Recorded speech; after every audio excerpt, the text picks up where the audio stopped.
Welcome. We are the show that discusses the top lessons learned from the week's cyber stories, the latest breaches, of course, the newest risks and vulnerabilities. We've got Forrest Leonardo DiCaprio. Is that good? And you got Hefferito, the big burrito, right? Coming right at you here. We're SecurityMetrics. We try to help small to large-sized businesses with access to affordable, high-quality, simple-to-use data security and compliance and cybersecurity tools. And of course, we're glad you could join us as always. If you like us, hit smash that like button. Comment, share. We love connecting with our fans. And of course, if you like Forrest Soapboxes, please subscribe. We do have this wicked cool threat briefing email you could subscribe to, and it's got all of the links it's a curated list of all the top cyber news every week you could subscribe to on our site. And of course, Forrest, our top stories this week: millions and millions of home and office routers are impacted by new malware. So we've got to talk about that, how to find it. We got that FBI breach. That was a doozy. Man, just watching that unfold. That happened on Saturdays, and we got to talk about that. And then, of course, the newest phishing lures. It's Black Friday coming up, PS5, Xbox, and we are going to talk about an HTML smuggling attack. So what is all that about? Tune in here on the SM News.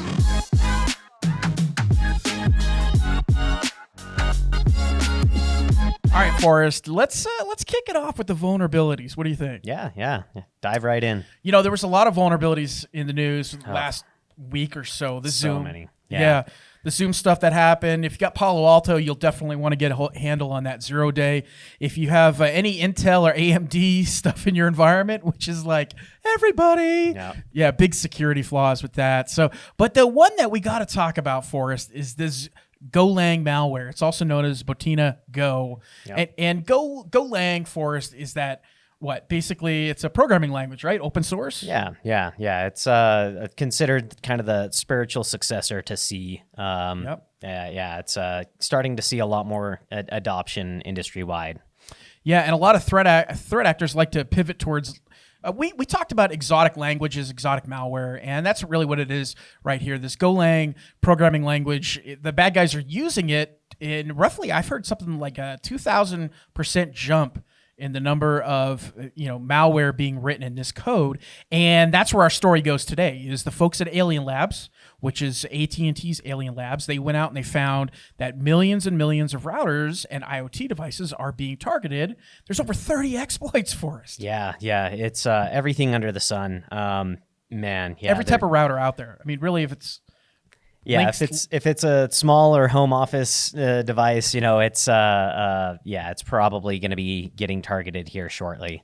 So to kind of give you an idea, though, I mean, Forrest, how big this sucker is, when we say millions of home and office Wi-Fi routers, we really do mean millions. And you see up on the screen right now a screenshot of Shodan, which is a way to scan. And if you scan with Shodan, you'll get about approximately 250,000 potential devices that can be attacked just by one function. And remember, folks, we just talked about there's 30 known exploits. So if you multiply that out, 250,000 devices times 30 known exploits. Yeah, it starts stacking up pretty quick. Yeah, there's some pretty big name devices in there. D-Link, Netgear.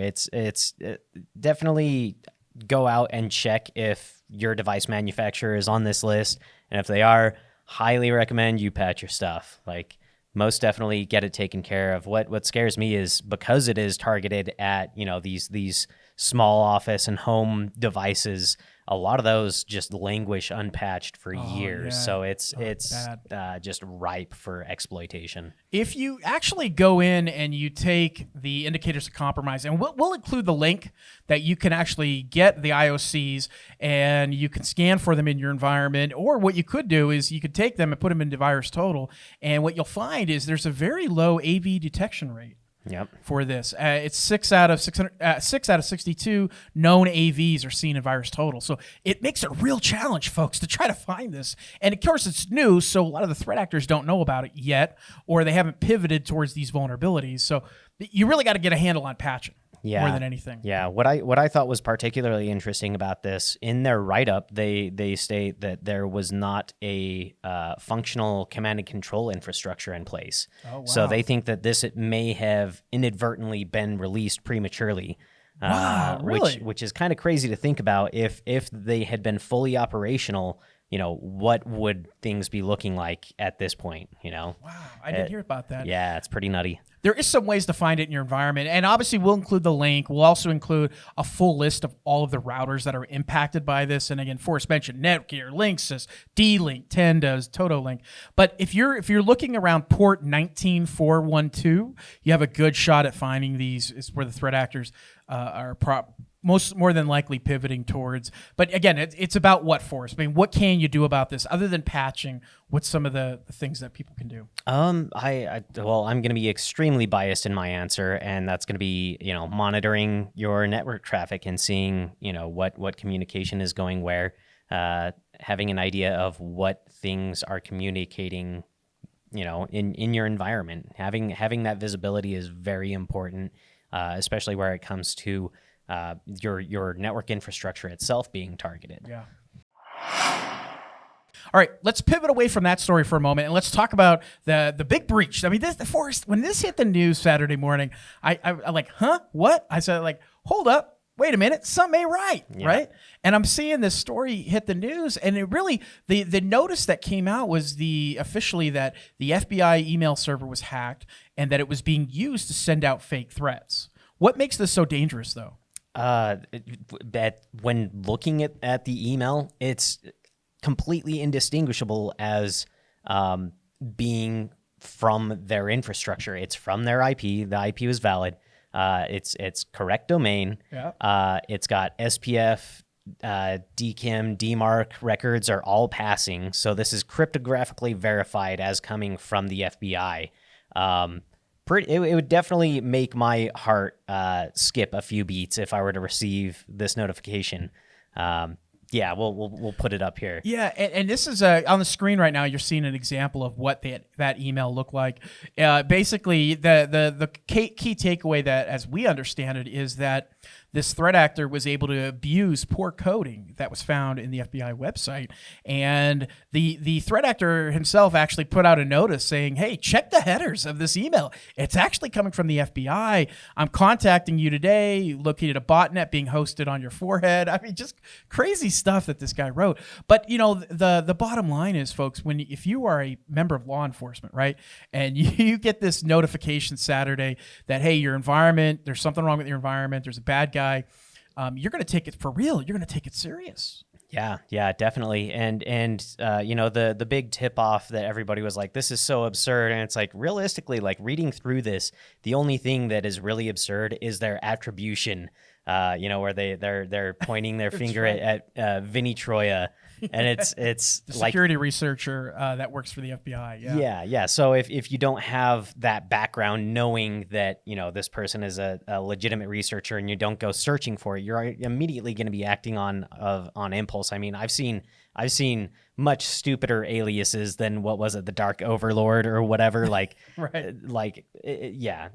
This whole thing was just incredible in the scope and what they did with it. It's like, I thought it was interesting that they didn't use it for like, mass harvesting of credentials or phishing or something along those lines. It was more just like egg in your face, just prankster. We got you. Yeah. It feels like, the old school defacements, this site was owned by, but instead it's this dude with the FBI. I guess there's a whole bunch of backstory drama between the Pom Pom Purin and Vinnie Troia. Personally, I'm more of a fan of Choco Cat if we're going in the Sanrio fandom, but it's obviously stuff beyond the scope of what we have time to talk about today. But what's really interesting, folks, if you're not aware of how law enforcement operates, is they have a law enforcement portal, and what you can do is go into this portal as a member of law enforcement, and you can read these kind of messages that get sent out officially through these official channels. And again, the threat actor was able to abuse this code and get into this portal, this law enforcement portal. But hold on, Forrest. Wait a minute. We got more to the story, right? Hey, Always more. Heffy Mays here for CyberClean.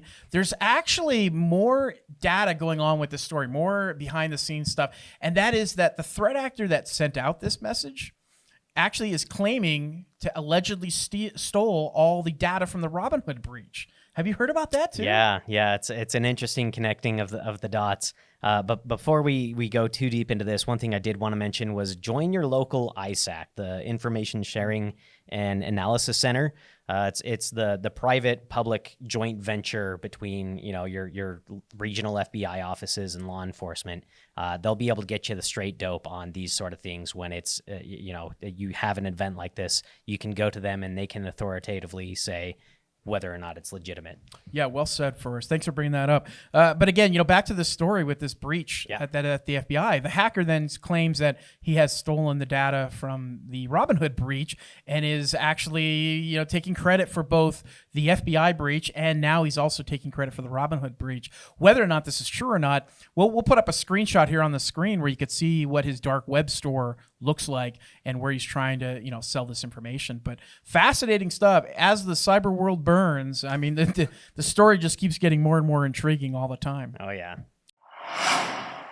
All right, so we got another breach that we got to talk about too. And at any time the largest data breaches to date for a certain country come up, I like to talk about them. In this example, Singapore had their largest data breach to date. A company called Reddoorz, it's a hotel booking site, 5.9 million customers.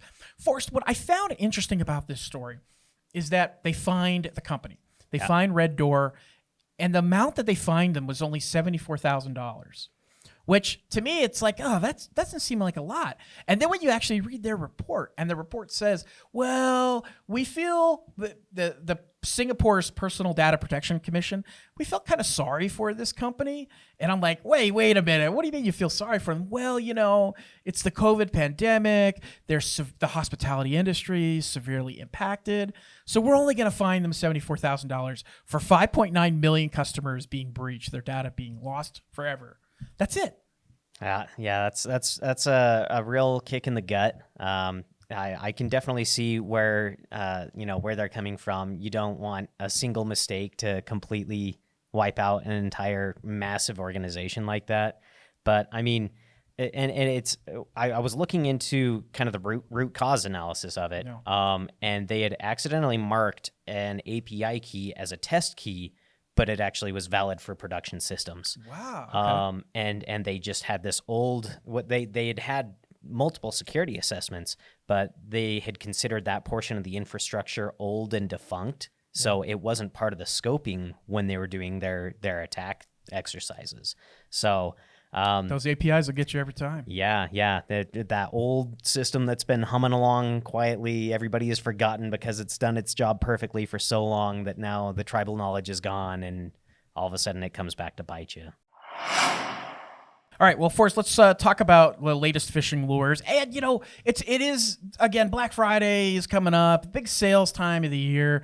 I get a lot of people asking me about identifying fake Amazon websites. And there's a couple things you can do to do that. But I think the key takeaway here is making sure people, Forrest, are really looking carefully when they look at websites and when they get these deals, like in my inbox right now, I got all these deals from Amazon and half of them are all fake websites for Amazon, but they look legit. Yep. Yeah. I think you're going to see a lot more of that, especially as we get closer to the holidays. Some of these, high demand, low supply items, gaming consoles or graphics cards or things like that. I think they're really going to try and get that as the hook is like, oh, hey, we have this available for in you. Stock, ready to go. You need to purchase within the next 5 minutes or we're handing it off to the next person kind of thing. I think that's going to really, really take off here for major retailers. Big time. And as you can kind of see on the screen right now, we put up an example of a fake Amazon site. And you notice what it says, Amazon. This is actually a screenshot from the dark web. There's a dark web marketplace for deceptive Amazon domain names, and you got to be real careful, folks. I mean, we've heard the latest number, like something like 1,700 phony URLs for Amazon were created in the last quarter. So be aware of it. Double check what you're clicking on. Again, if the link or a deal in an email or a Facebook post or elsewhere seems too good to be true, then it most certainly is. And always just the bottom line, always go directly to the retailer's website. Yep. And not through an untrusted link. Yeah. So. Yeah. If you can bookmark it, awesome. If you have a search engine that you trust, awesome. Something along those lines where, you're not just clicking what's coming to you. So Forrest, we talked about PS5 and Xbox. That seems to be the hottest thing that scammers are pivoting on.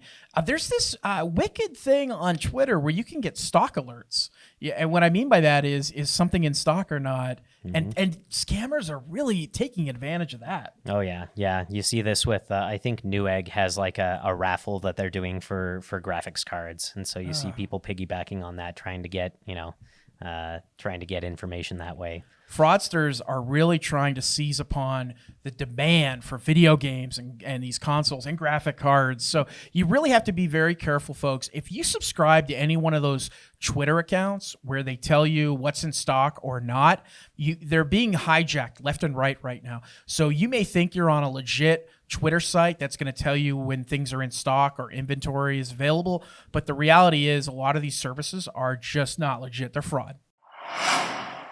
Okay, Forrest, so Joker malware is back in the news, and this is all over the Google Play Store. And we talked about this in the past, but the two apps that I want people to be aware of is the Smart TV Remote app. If you have, you could see it on the screen right now, what it looks like. If you have this app on your device, you got to get rid of it. And then the Halloween coloring app. I wanted to know, Forrest, did you ever get this app off your phone? Yeah, these two apps, folks, you got to get rid of them. Halloween coloring, Smart TV Remote. The Joker malware is pretty dangerous. What it does is it looks for unauthorized subscriptions or charges, and that's what you have to be looking for: unauthorized subscriptions or charges, because these kind of apps, they will subscribe you without your consent or knowledge, and the next thing you know is you got a 10-year subscription to Halloween coloring like Forrest has. That's where all my money's going. That's where all your money's going. Hey, Forrest, what about this HTML smuggling stuff, man? I don't think we've ever talked about it at all, but it is surging right now. Surging. Yeah. It's a pretty interesting approach in that they can do it either through attachments or just through scripts on being loaded on pages. So they'll send out their typical phishing email. And have either, just like a JavaScript object that you then end up running, or it's just a link to a website, and then the JavaScript on the site does the rest. So the way that it works is it will download and then essentially kind of recompile based on the JavaScript code, and then that stuff that has then been compiled client side is what's used for exploitation. Okay, so again, it's pretty dangerous, folks. It's the HTML shenanigans. All right, that's what you're worried about here. As we talk more and more, you're going to hear a lot more about this type of attack, HTML smuggling phishing attack, going forward in 2022. It's surging right now, and the best thing that you can do is just to be aware of it, and of course, being on the lookout in your environment for this type of attack. So, soapbox time, Forrest. Yeah, man. It's our last soapbox of the year. I can't believe you're going to miss this, aren't you, bud? A little bit. Sometimes I need to get my blood pressure down. So yeah. Well, the global supply chain's under a huge amount of stress right now. I mean, it's not like it's like every single day for us in the news, there's something about the global supply chain. Am I going to get my Teletubbies dolls in the mail for Christmas? I don't think I am, Forrest, at this point. I'm sorry to hear. That's got to be heartbreaking. Yeah, it is, man. August 2021, there was the Port of Houston had a cyber breach. Fast forward in time, October, a company called Martin Transport had a cyber breach. A lot of pressure, a lot of cyber attacks on the global supply chain. But there's one key consistent thing for us that we can learn from this, and that is what? I'm going to guess remote access. Yes, we can't escape it, man. Yeah. Remote desktop protocol, the number one way that the threat actors are getting into these environments. And there was some studies done for us that said something like 93% of all global organizations suffered a direct breach due to weaknesses in their supply chain. So if you're not patching things like Citrix and SonicWall and your Exchange server, and you're going to be in trouble. Yeah, or have RDP exposed to the internet. It's such a every day disaster piece. And then we see this over and over and over. I would have thought that, back in 2017, Maersk getting popped by NotPetya and completely shutting down their operations. Like they lost like, what was it? Like $300 million in operations. Easily. Like that to me should have been like the industry-wide wake-up call. Like we haven't learned from it, Forrest. Yeah, you like you say all the time, Groundhog Day. You know? It is, man. And this supply chain stuff, folks, is not going to end well. You got the backup in all the ports, right? And then on top of all that, you have all these supply chain attacks, and they're just going to keep escalating as we move into 2022, which kind of brings us into our next story, which is another story that you're going to hear more and more about is these apps, Forrest, that they don't actually, the threat actors are not looking for vulnerabilities on your device anymore. What they're looking for is hiding apps in plain sight that are disguised. They look like a regular application, but they're not. Yep. They're actually spyware. Yeah. It's a lot of it is just leveraging and Trojanizing applications. It's funny to see, the things that we used to consider just out and out spyware in the aughts are now just your average day-to-day app. Yeah. We've now accepted that, this application needs 27 permissions to run on my device. It's nope. Man. Not happening. Now let's talk about this for a minute, because this is an attack that has been happening a lot to folks in South Korea. We haven't really heard a lot about it happening here in the United States. And what's happening is people are getting apps, and they're not actually going through the official app store like Google or iTunes. They're side channel loading these apps into their environment, into their device. And that's where the danger happens, because these apps haven't been vetted. They then have spyware installed on them. And what can the spyware do? All kinds of stuff. I mean, anything that a regular application can do. It can get device identifiers. It can get contacts. It can get location information. All this sort of stuff that you view as normal functionality in your device is now able to be leveraged by these things. They can do cameras, microphones, like. The list just goes on and on and on. Yeah. So the bottom line, folks, is be careful where you're getting your apps from, especially with kids, teenagers, where they think they're just going to go to a website and download an app and not get it through the official channel stores. It doesn't mean the official channel stores are completely free of bad stuff, but you have a lower propensity for getting popped and getting breached if you go through official channels. Yeah. So with great power to sideload your own apps also comes great responsibility. Big time. All right, let's talk about the next thing in the air. And this one got me. This is the one, Forrest, that got me fired up, man. I'm talking. Okay, folks. So here's what. There's a thing called the Government Accountability Office, and they basically came out and they said, "Hey, it's really unclear why the 2010 cybersecurity plan for K through 12. So this is the kind of plan that helps you identify what are your vulnerabilities, what are your attack vectors, how do you protect yourself. It hasn't been updated for schools, for kindergarten through 12, since 2010. And the Government Accountability Office said, well, who's responsible? Is it the Department of Ed, Forrest, or is it the Department of Homeland Security? Yeah, I'm just reminded of the Spider-Man meme where they're pointing at each other. Yes, that's a good one. They're just kind of passing the buck between each other, and it's like while all this inaction is happening, it's been over a decade since their last assessment. And it's not been implemented. Yeah, like this is egregious. It's very terrible. And folks, in 2020 alone, there were 56 cyber attacks on schools. Okay, now you're talking our kids. You're talking children's data, teachers' data. PII, that kind of stuff, folks. In 2021, get ready. Are you sitting down? I hope you're sitting down. In 2021, there's been 77 attacks on high schools, middle schools, elementary schools. And that's the kind of stuff you go, fix it, okay? You have a plan for 2010, get it fixed, all right? Get it updated and take some accountability and responsibility. So Yeah. You have to wonder how many of those recommendations are even going to be applicable at this point, especially with how much education has changed, especially with COVID and everything. Everybody completely overhauled how they were approaching it. And now you see a lot more things like Chromebooks. You see a lot more things like, Google Classroom. IoT devices. Yep. Yeah. 3D printers. All that stuff's connected, and there's no plan for protecting any of that kind of stuff. Yep. So, Forrest, let's talk about our top stories for a moment. And, we've got this amazing product here at SecurityMetrics. It's called the shopping cart. And there was a story that came out, a report from CyberPeon, and CyberPeon said they looked at 10,000 plus websites and apps, and they found them all vulnerable to MAGECART attacks.